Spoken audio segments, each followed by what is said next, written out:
디모데후서 4장 9절에서 18절 말씀입니다.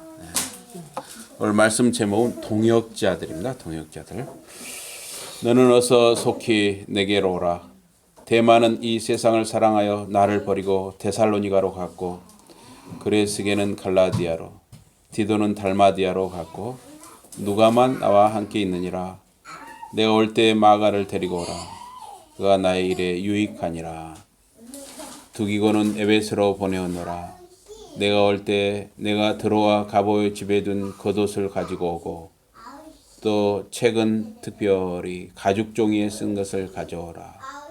구리 세공업자 알렉산더가 내게 해를 많이 비었음에 주께서 그 행한 대로 그에게 갚으시리니 너도 그를 주의하라. 그가 우리 말을 심히 대적하였느니라. 내가 처음 변명할 때 나와 함께 한 자가 하나도 없고 다 나를 버렸으나 그들에게 허물을 돌리지 않기를 원하노라.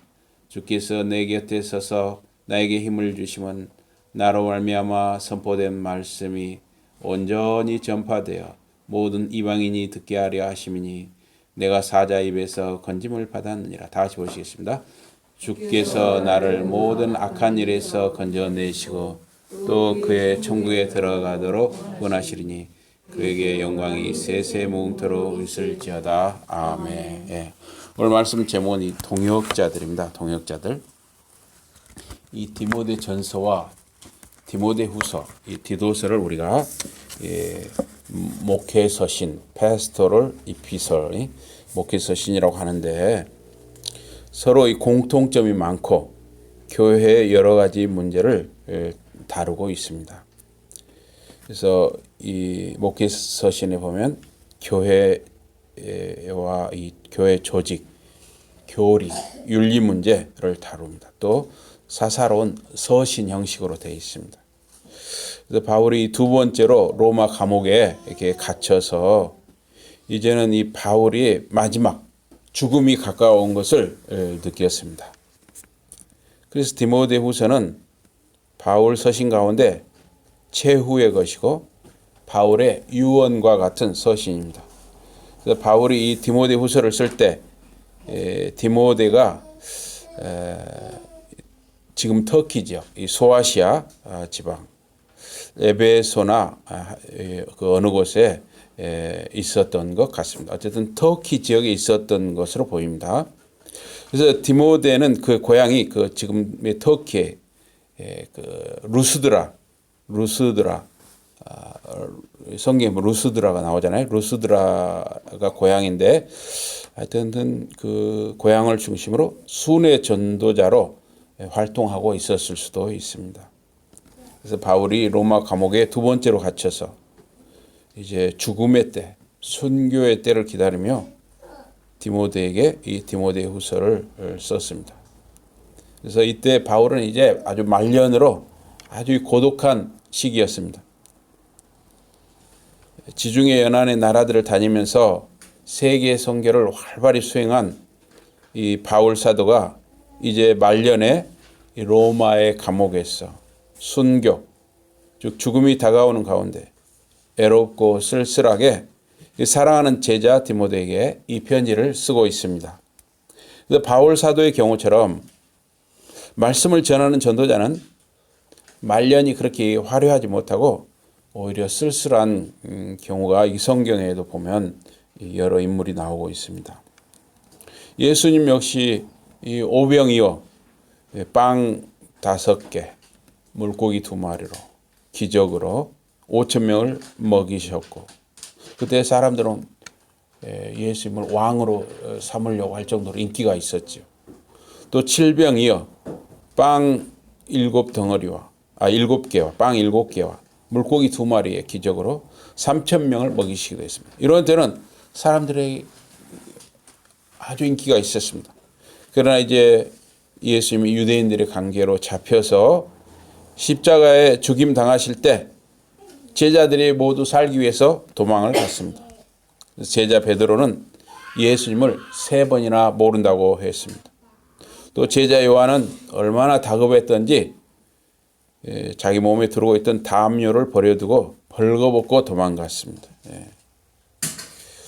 예수님께서 그 이적의 빵과 물고기를 이렇게 이적을 베푸셔서 나누어 주셨을 때 배부르게 먹었던 사람들이 나중에 돌변해서 예수님을 십자가에 못 박으라고 외쳤고, 또 십자가에 달리신 예수님을 네가 하나님의 아들이면 내려와 보라 이렇게 조롱했습니다. 오늘 본문에서 바울 사도의 첫 마디는 너는 어서 속히 내게로 오라 였습니다. 바울 사도가 이 디모데에게 너는 어서 빨리 나에게 오라. 바울은 죽음을 맞이하기 전에, 이 순교 당하기 전에 사랑하는 영적인 아들 디모데를 만나고 싶어 했습니다. 디모데 전서와 디모데 후서에 보면 바울이 디모데를 여러 차례 내 아들, my son, 내 아들이라고 불렀습니다. 바울은 아버지가 아들을 만나고 싶어하는 심정으로 디모데를 오라고 부른 것입니다. 제 아버님이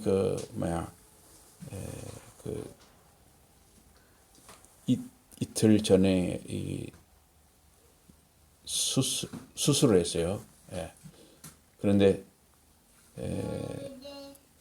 저하고 아내도 이렇게 문병을 갔는데 참 저희들이 이렇게 자녀들이 다 아버님 수술 덕분에 다 또 서로 보고 그러니까 어쨌든 좋아하시더라고요. 먼저 아버님이 제 손을 이렇게 잡으시더라고요.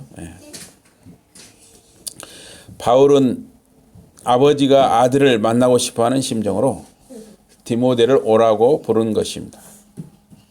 지금처럼 이 교통이 발달하지 못한 시대에 누군가를 오라고 초청하는 것은 서로에게 큰 결심이었습니다. 터키 에베소에서 이탈리아 로마까지 가는 길은 굉장히 먼 거리이고 기간이 많이 걸리고 또 비용도 들고 힘든 여행이었습니다. 여러 달이 걸렸을 것입니다. 사람은 세상을 떠나기 전에 가장 가까운 사람들을 보고 싶어 하는 것입니다. 사도 바울에게는 많은 동역자들이 있었습니다.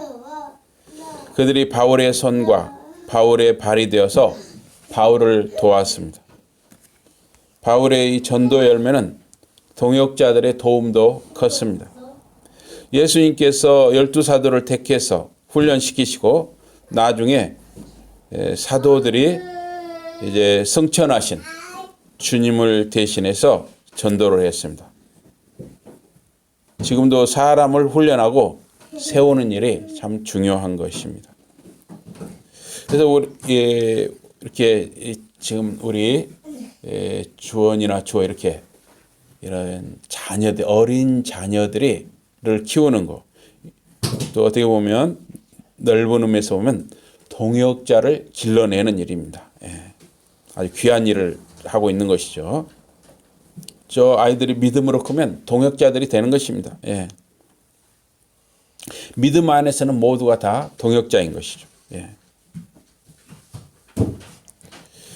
그런데 로마 감옥에 갇혀서 죽음을 앞둔 이 바울이 전하는 이 동역자들의 소식은 슬픔과 고독이 가득했습니다. 쓸쓸함이 가득했어요. 동역자들이 거의 모두 바울을 떠나버렸습니다. 어떤 사람은 배신하고 믿음을 버린 사람들도 있었습니다. 데마는 이 세상을 사랑하여 나를 버리고 데살로니가로 갔고, 데마는 바울의 마음을 매우 아프게 했습니다. 데마는 바울이 1차 로마 옥중에 있을 때까지 바울과 함께 있었습니다. 그러나 데마는 바울이 2차 로마 옥중에 있을 때 세상을 사랑하여 바울을 버리고 데살로니가로 갔다 그랬습니다. 데마가 바울을 버리고 떠난 이유는 이 세상을 사랑하였기 때문이다 하는 것입니다. 데마는 배도해서 믿음을 배반하고 그리스도교 신앙을 완전히 버리고 떠난 것으로 보입니다. 데살로니가가 데마의 고향이어서 거기로 갔다는 주장도 있습니다. 데마에게 데살로니가는 먹고 마시고 이 세상 낙을 누리는 기회의 땅으로 여겨졌기 때문일 것입니다. 목회를 하다 보면은 이 세상을 사랑해서 믿음을 버리고 떠나가는 사람들이 계속 생깁니다. 교회를 섬기는 가운데 가장 가슴 아픈 일입니다. 바울은 감옥에 있으니 아픔이 더욱 컸을 것입니다. 머리에 이 뇌경색이 와서 아들이 강원도로 모시간 성도는 8학년 5반입니다. 그러나 다행히 믿음을 배반한 것은 아니에요. 또 양 무릎이 아파서 큰딸이 모셔간 성도는 역시 8학년 5반인데 그러나 믿음을 배반한 것은 아닙니다. 거기서도 열심히 성경을 읽고 기도하신답니다. 또 10년 이상 당뇨로 합병증으로 겨울에 찬바람을 쐬면 안 된다고 나오지 못하는 성도도 있습니다. 그 성도님도 믿음을 배반하는 일이 없기를 간절히 바랍니다. 지금까지 믿음을 배반하고 교회를 떠난 사람들이 많이 있습니다. 가슴 아프고 안타까운 일입니다. 오늘 본문에 보니까 그레스게는 갈라디아로 갔다고 했습니다. 그레스게는 신약 가운데 이 본문에서만 나오므로 그레스게가 누구인지 왜 갈라디아로 갔는지 알 길이 없습니다. 디도는 달마디아로 갔다고 했습니다. 디도는 이미 바울에게서 지시를 받아 그레데 그 지중해 연안에 보면 크레테라는 섬입니다. 크레테 꽤 큰 섬입니다. 크레테 그 그레데 섬. 그레데 섬에 있는 교회에 장로들을 세우고 그 직무를 다 마치자 다시 지시를 받아서 디도가 이 마게도냐 바울의 지시를 받은 거죠. 마게도냐 서부 일루리곤 근처에 갔다고 합니다. 디도서를 보면은 이 크레테 섬의 교회에도 문제가 많았지만 디도가 그의 직무를 잘 감당한 것으로 보입니다. 그래서 선지자 말을 인용해서 바울이 이 크레테인들은 항상 거짓말쟁이고 악한 짐승이고 배만 위하는 게으름뱅이라 아주 심한 그 악평을 했어요. 어떤 선지자가. 그래서 바울은 디도에게 이 크레테 사람들을 엄하게 꾸짖으라고 했습니다. 그 이유는 믿음을 온전하게 하고 유대인의 허탄한 이야기와 진리를 배반하는 사람들의 명령을 따르지 않도록 하기 위함이었습니다. 디도는 그레데를 떠나서 달마디아 지방으로 가서 전도 사업에 종사했습니다. 그래서 디도는 능력 있는 지도자였습니다. 교회의 지도자였습니다. 바울은 이어서 누가만 나와 함께 있다 이렇게 말을 했습니다. 의사인 누가는 누가복음과 사도행전의 저자입니다. 누가는 우리가 또는 우리의라는 표현을 많이 사용해서 누가가 바울 일행과 함께 했음을 기록하고 있습니다. 골로새 4장 14절에 보면 누가를 사랑을 받는 형제라고 해서 의사 누가가 중요한 인물이었음을 알 수가 있습니다. 누가는 이 바울의 동역자로 또 조수로서 2차, 3차 전도여행 시에 늘 함께 했고 배를 타고 지중해를 거쳐 로마로 갈 때도 함께 했습니다. 사도 바울이 이 디모데후서를 기록할 때 누가가 받아 적었을 이 가능성도 있습니다. 누가는 누가복음이나 사도행전 등의 이 기록을 보아서 문장이 세련되고 지식이 있는 문필가요 의사였습니다. 바울 사도 말년에 감옥에서도 누가가 끝까지 함께 조력자가 된 것은 하나님의 특별한 축복이었습니다. 그래서 참 누가라는 사람은 이렇게 지금 이 성경에까지도 이렇게 참 기록되고 칭송되는 참 훌륭한 믿음의 사람이죠. 사실은 이 누가와 같은 동역자로 우리가 설 수 있었다면 참 좋죠. 우리가 다 어떤 각자 직업을 가지고 있잖아요. 그 직업을 가지고 있으면서 우리가 자기 자리를 지켜가면서 누가처럼 믿음의 동역자가 된다면 참 큰 은혜요 복인 것입니다. 다음으로 바울은 마가를 데려오라 이렇게 바울에게 바울은 이 마가가 유익한 자다 이렇게 말을 했습니다.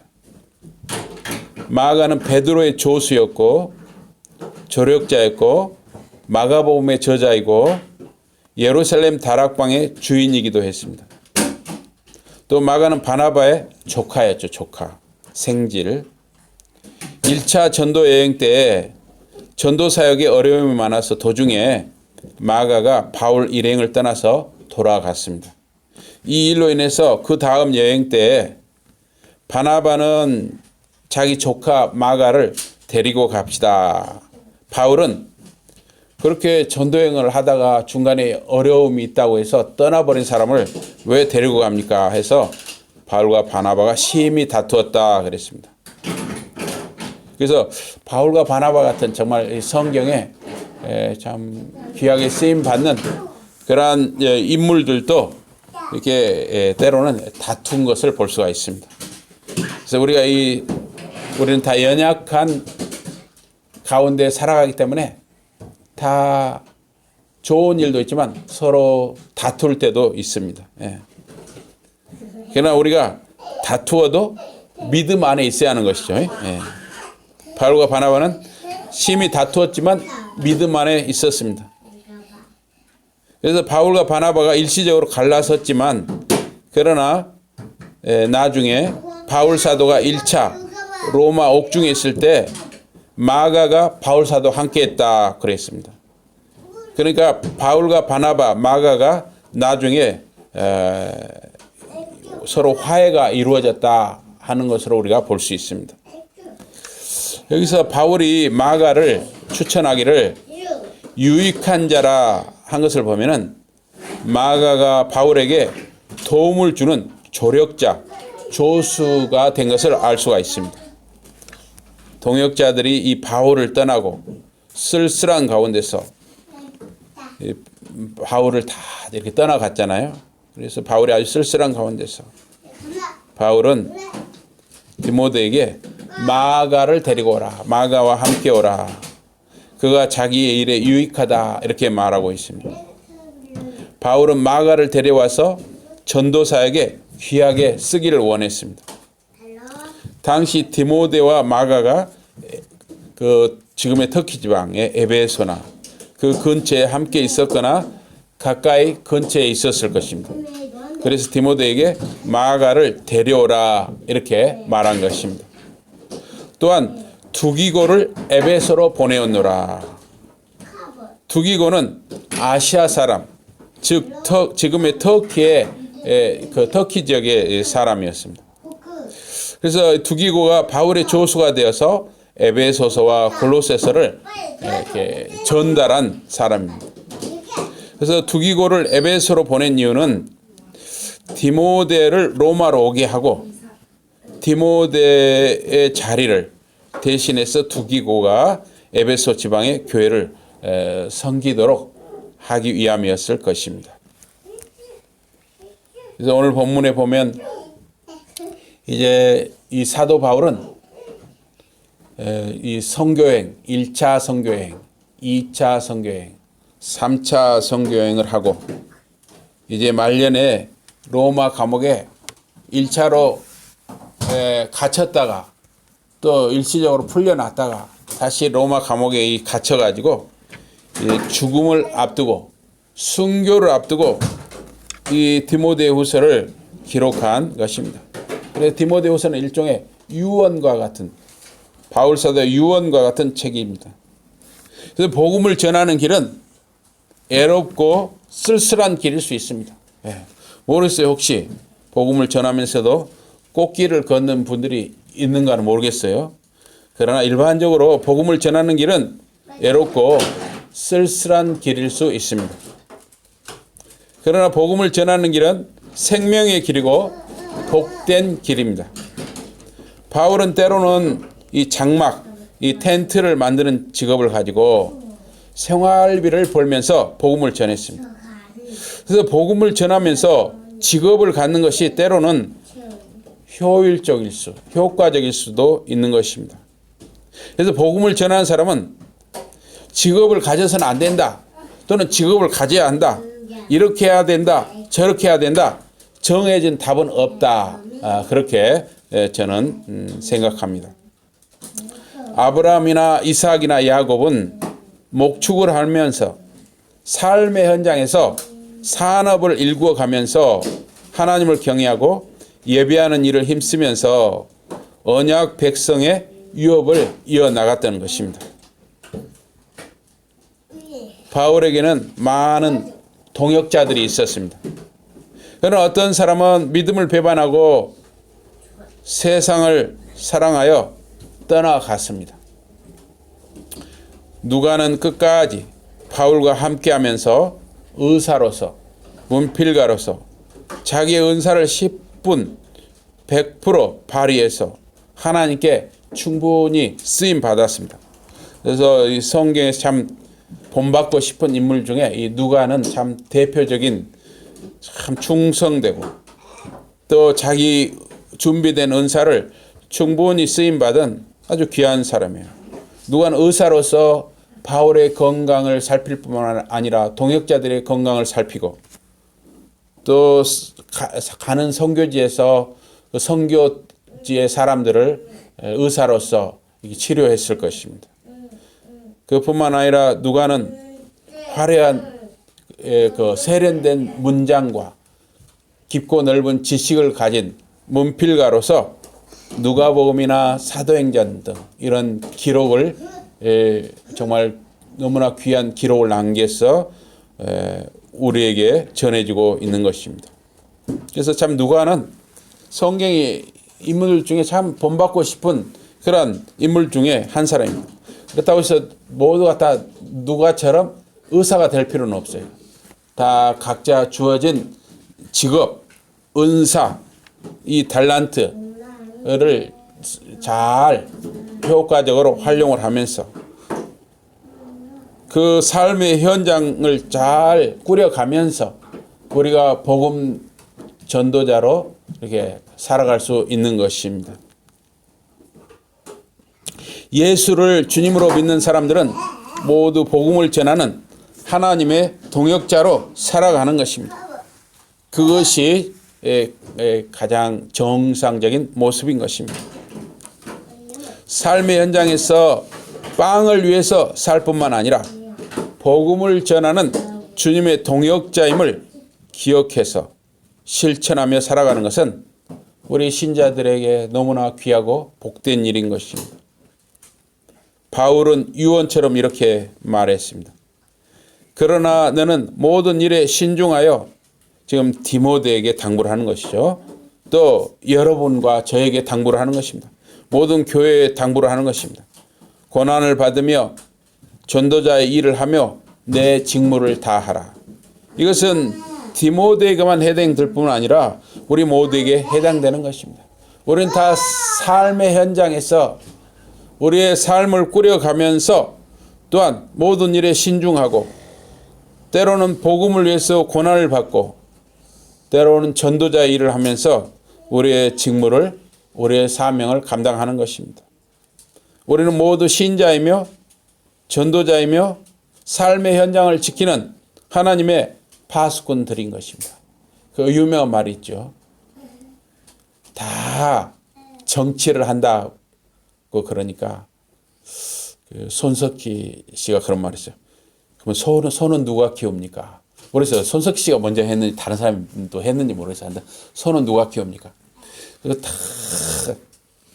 정치를 하면 소는 누가 키우냐. 그래서 손석희 씨는 항상 그 뉴스 현장을 지키는 사람이에요. 앞으로는 어떻게 될지 모르겠어요. 그러나 어떤 지금까지 보면 참 또 천주교인이고 참 신앙인으로서도 참 저는 본받고 싶은 인물 중에 한 사람입니다. 예.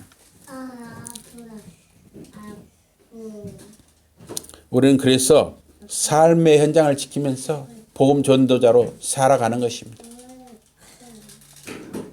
여러분들이 어떤 일을 하는가? 그게 죄가 되는 것이 아니라면 모든 것은 하나님께 선한 것입니다. 그래서 여러분들의 삶의 현장을 잘 꾸려가면서 내가 이 삶의 현장을 꾸려가는 것뿐만 아니라 나는 항상 복음 전도자의 모습으로 살아간다 하는 것입니다. 전제와 같이 내가 벌써 부어지고 나의 떠날 시각이 가까웠다. 이 전제라는 것은 그 하나님께 드리는 제물 중에 부어서 하나님께 드리는 것이죠. 그러니까 이 포도주 같은 것이죠. 포도주 같은 거. 이런 걸 하나님 앞에 부어 드리는 그러한 예물이라고 할 수 있습니다. 그래서 전제와 같이 내가 벌써 부어지고 나의 떠날 시각이 가까웠다. 그래서 사도 바울도 자기가 이제 죽을 때가 가까웠다. 순교할 때가 가까웠다는 것을 알고 있었습니다.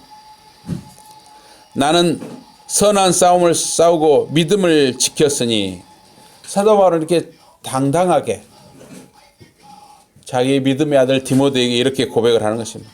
나는 선한 싸움을 이제 마쳤다. 선한 싸움을 잘 싸우고 이제 마치는 중이다. 또 믿음을 지켰다. 끝까지 믿음을 지켰다. 정말 이 당당한 고백이죠. 예.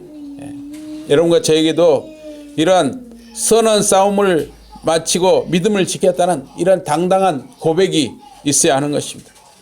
이제 후로는 나를 위하여 의의 면류관이 예비되었으므로 주 곧 의로우신 재판장이 그날에 내게 주실 것이라.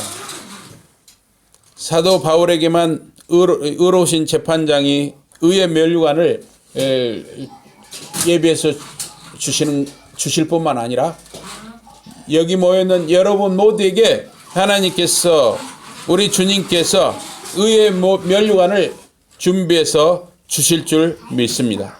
네. 내게만 아니라 주의 나타나심을 사모하는 모든 자에게 그 의의 면류관을 준비해서 주신다고 약속하시는 것입니다. 주의 나타나심을 사모하면서 복음 전도의 동역자로 여러분의 주어진 그 삶의 현장을 지켜가는 여러분과 제가 되기를 주님 이름으로 축복합니다. 아멘.